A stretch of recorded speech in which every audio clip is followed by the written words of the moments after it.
సీతారాములు అరణ్యవాసానికి వెళ్తున్నారు. అగ్రత ముందు రాముడు వెడుతున్నాడు, మధ్యలో సీతమ్మ నడుస్తోంది, వెనక లక్ష్మణస్వామి వెడుతున్నారు. వెడుతూ ఉండగా ఒక పెద్ద చెట్టు కనపడింది. ఆ చెట్టుకి తీగ అల్లుకుని పువ్వులు పూసింది, పెద్ద పెద్ద పువ్వులు.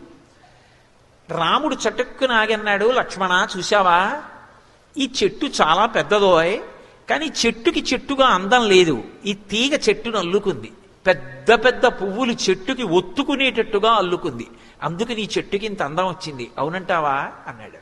అంటే ఆయన ఉద్దేశం ఏమిటంటే, పురుషుణ్ణి చెట్టుతో చెప్తారు, నేను చెట్టు లాంటి వాణ్ణి, కానీ నాది కాదో గొప్ప, ఇటువంటి భార్య దొరికింది చూసావా, ఐశ్వర్యం అంతా వదిలేసి కూడా నన్ను అనుగమించి వచ్చింది, మీ వదిన వల్ల నా మనశ్శాంతి, ఆమె నా జీవితానికి భద్రత, ఆమె వలన ప్రశాంతంగా ఉన్నాను, ఇటువంటి భార్య దొరకడం కన్నా అదృష్టం ఏముంటుంది అన్నాడు.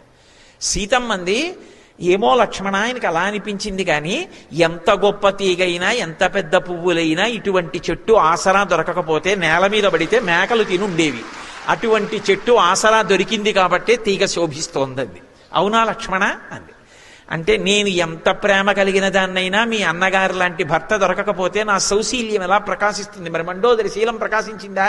మహాతల్లి, ఆవిడ గొప్ప పతివ్రత, మరి ఏది సీతమ్మని చెప్పినట్టు చెప్తావా అంటే చెప్పాలి కూడా నిజానికి, కానీ మరి సీతమ్మ వైభవంతో సమానంగా చెప్పట్లేదుగా, కాబట్టి మీ అన్నయ్య గొప్ప అంది.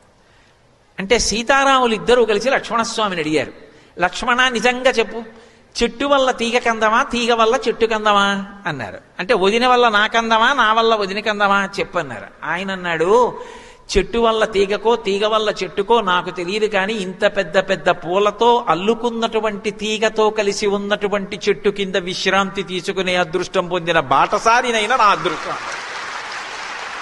అంటే మీ వంటి అన్నా వదిన సీతారాములు నాకు అన్నా వదినలుగా లభించడం, మిమ్మల్ని సేవించడం నా అదృష్టం అని చెప్పుకున్నాడు.